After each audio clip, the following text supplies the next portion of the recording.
rockin' with it.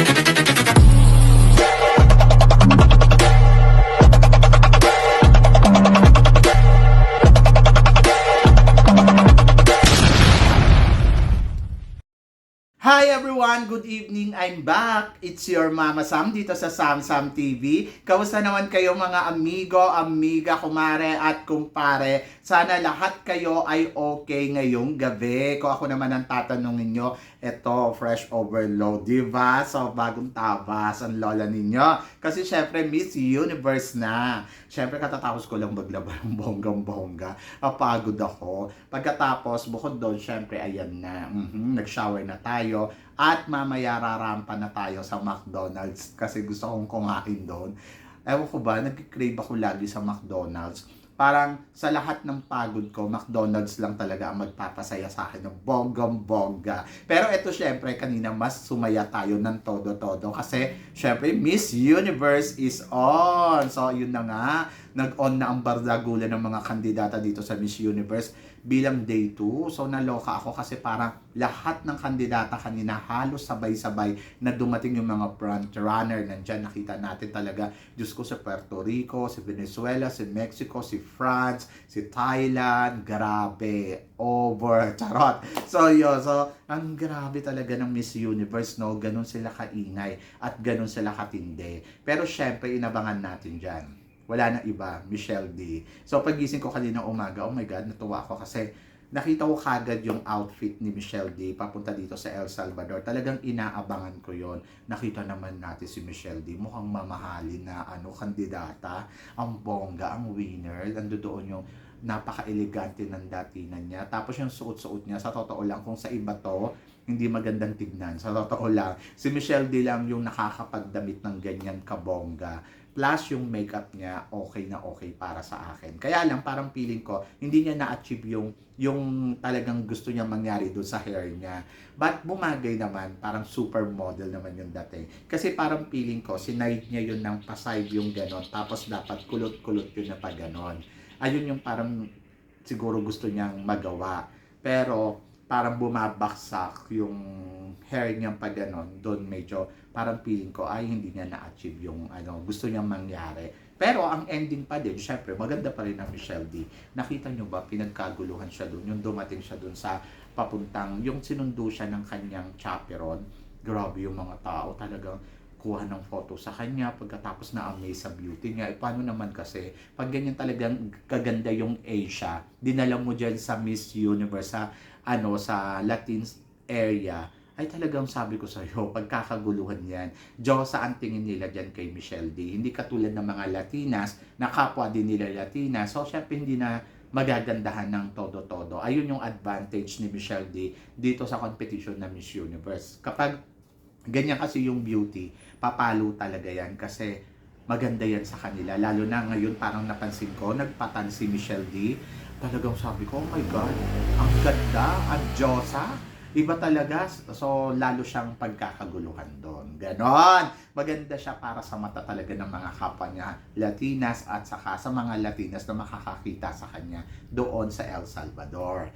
Tapos, pagdating doon sa airport, yung photographer, nilapitan kagad siya ng bonggong-bongga. Yung alam mo yun, parang gusto kagad siya kuha na ng picture, di ba? Ganun kagad. Tapos may sumalubong kagad sa kanya isang kandidata na naka-red. Ewan ko kung sino, si Puerto Rico nyata. Tapos alam mo yun na parang talagang na-amaze sila kay Michelle D. Pagdating ni Michelle D, oh my God, di ba? So, the queen is coming. Ganon kabongga.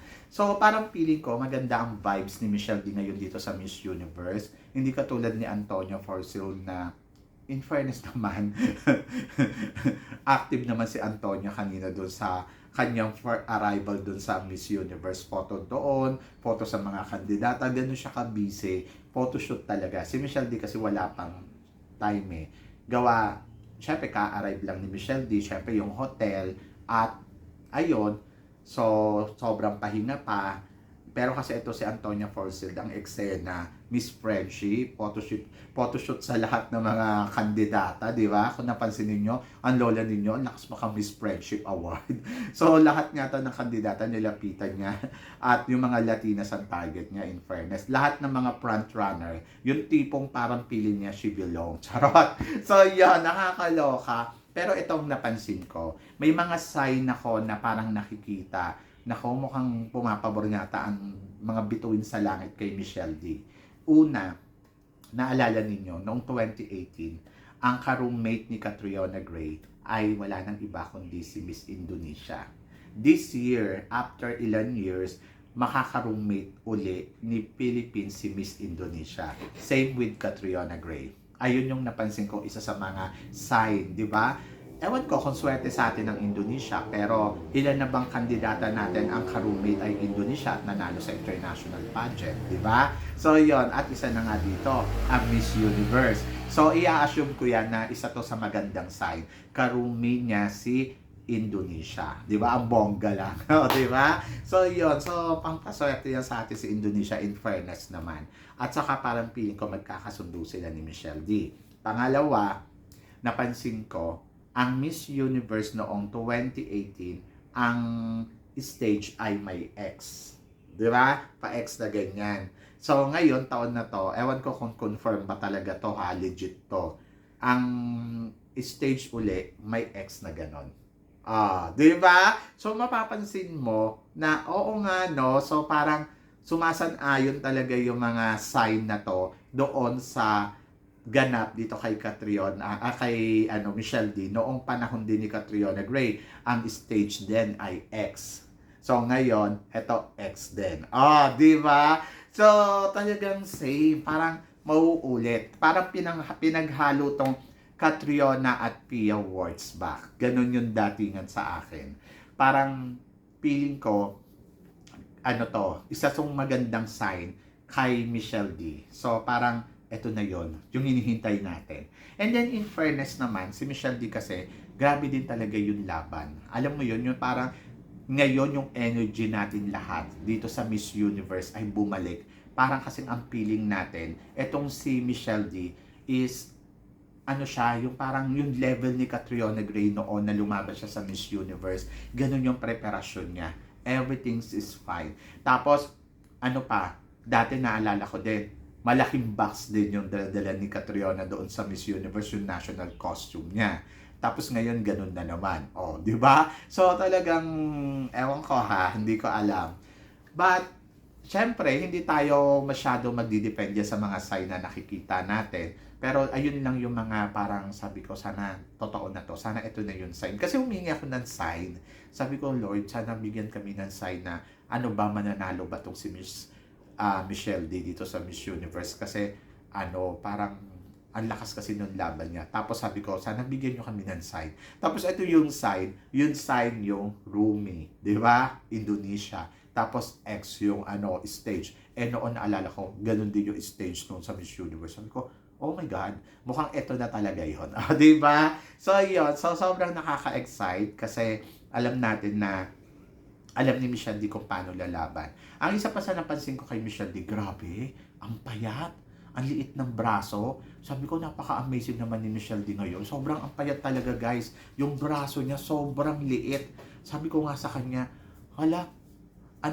hinanda talaga ni Michelle D tong competition na to. At, ayun, so medyo nangangapa pa si Michelle D sa mga kapwa niya, makakalaban niya dito sa Miss Universe. Tapos, tahimik pa. So, siguro bukas, simula ng paandar ni Michelle D ng bonggang-bongga. So, yun. So, na-excite ako kasi parang, alam mo yun, yung lahat ng tao, parang feeling ko, yung ibang kandidata, super abang kay Michelle D dahil siguro sa mga nakita nila sa social media about Michelle D, tapos sa lakas neto, tapos yung preparasyon, plus yung advocacy, everything talaga. Tapos yung ibang kandidata na nakakita kay Michelle D, parang, alam mo yun, yung parang saludo kay Michelle D. So, gusto ko yun. Tapos gusto ko rin na parang, hindi siya katulad kay Antonia na parang banat ng banat, rampa doon, rampa dito, eksena doon, eksena dito. Mas maganda na yung ganong galawan na tahimik lang, tapos biglang, pak!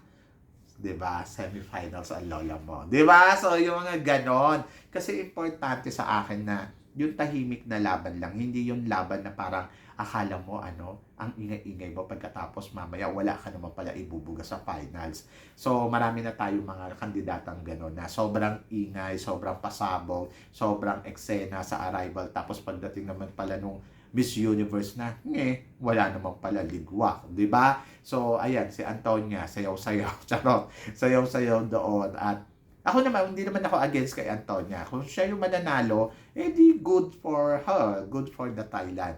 Pero nandoon lang ako sa pack na, syempre, tinitignan ko din yung mga galawan ni Antonia. Mukhang nai-enjoy niya ng bongga-bongga, di ba? Doon naman sa nagsasabi na, nako, nangangarag si Antonia. Hayaan na ninyo. Pero parang feeling ko ang dapat nating bantayan ngayon ay si Nicaragua. Kasi si Nicaragua, parang, alam mo yun, yung datingan sa akin, grabe yung tao doon sa yung departure niya, sobrang, ay nako, ang OA, charot. So yun, ganon. Parang kala mo Miss Grand yung dumating, nakakaloka. So yun, parang feeling ko si Nicaragua yung isa sa mga dapat natin tignan. Tapos ang nakakaloka din kay Nicaragua, pumayat din siya ng todo-todo. Pagkatapos bukod doon sa pumayat pa siya ng todo-todo, ang igsi din ng buhok niya, as in pinaigsian niya pa, dati yung buhok niya hanggang dito na ngayon hanggang dito na lang, di ba? So sabi ko nga, medyo nakakatakot yung galawan nito Nicaragua. So yun, so more than kay Antonia, si Antonia parang feeling ko soso lang. Parang ewan natin, malalaman natin niya in the future. Pero kayo guys, ano ba guys ang tingin ninyo?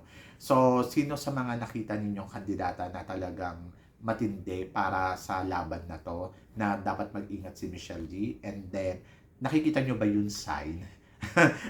So, roomie niya, si Miss Indonesia, ano masasabi nyo doon? Dati noong 2018, roomie din ni Catriona si Indonesia. Tapos, pangalawa, parang feeling ko, yung isa din sign yung may cross yung cross din yung stage. At ngayon, cross din yung stage. So, ito na ba yung sign talaga natin na makukuha natin ang Miss Universe? So, kayo guys, ano guys, ang nakikita nyo yung sign na makukuha na ni Michelle D ang Miss Universe ngayong taon na to. So, please comment below para at least malaman ko naman kung ano ang chika mo dito sa mga pinag-uusapan natin ngayon. So, yun guys. Guys, maraming salamat syempre sa inyong lahat sa walang sawang suporta na binibigay ninyo dito sa channel ko. At sa mga hindi pa po nakaka-subscribe dyan, please don't forget to click like and subscribe my channel. At i-click nyo na rin po yung notification bell para lagi kayong updated syempre sa aking mga chika. Sabi nga ganon, always keep smiling lang. At saka sana tuloy-tuloy yung boto natin kay Michelle D. Kasi syempre para makuha natin yung number 1 spot talaga. So sa mga hindi pa po nakakaboto doon sa sa Voice for Change, paano kayo boboto? Pumunta lang po kayo doon sa Google, i-type po ninyo ang Voice for Change, and then sundan nyo na lang po yung instruction. At sana guys, huwag nyo pong kalimutan bumoto sa kanila Miss Universe apps. So everyday po, sana lagi po kayong mag-like doon. So laban lang Pilipinas, kaya natin to. So yan! So guys, maraming salamat syempre sa inyong lahat sa walang sawang suporta na binibigay ninyo dito sa channel ko. At sa mga hindi pa po nakaka-subscribe dyan, please don't forget to click like and subscribe my channel. At i-click nyo na rin po ang notification bell para lagi kayong updated sa aking mga chika. So yun guys, hanggang dito na lang, hanggang sa muli nating chikahan! See you tomorrow! Thank you guys!